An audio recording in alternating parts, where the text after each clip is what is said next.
Hi everyone, welcome back to this channel. In this tutorial, I will show you the complete sand sculpting guide from level 1 to level 5 in Heartopia.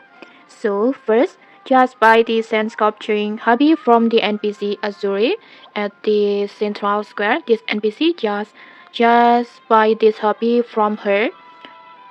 In here, you can buy this hobby for 100 wishing stars, and then you will also need a sand sculpting upgrade ticket, and you can also get it from Azure for 50 wishing star each time you want to level up.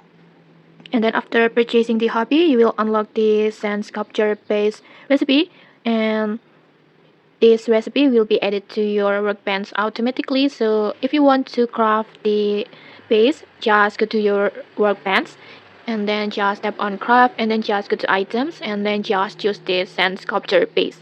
In here you need 8 stone and then 4 rare for quality timber.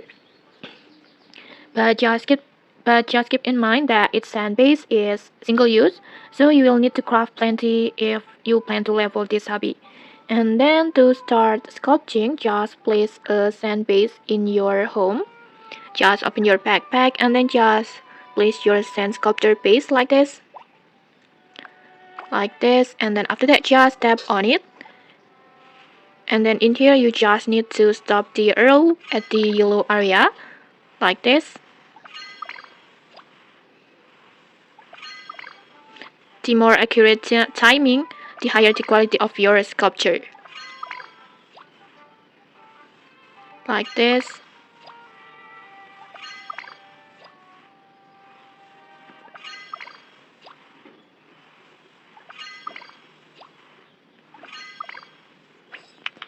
Like this.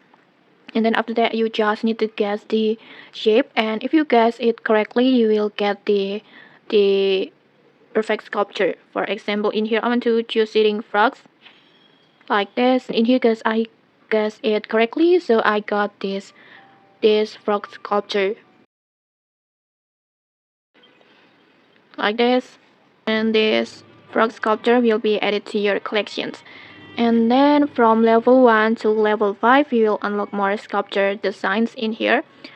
At the level 1 start with 7 different sculptures, while levels 2 to 5 it's unlocked 2 additional sculpture. And in here you can also check the best time to create its sculpture in the list on the screen. Like this, you can just see it on here from level 1 to level 5. And okay, that's it. The complete sand sculpting guide. If you found this helpful, don't forget to like, comment, and subscribe for more tutorials. Thanks for watching and see you.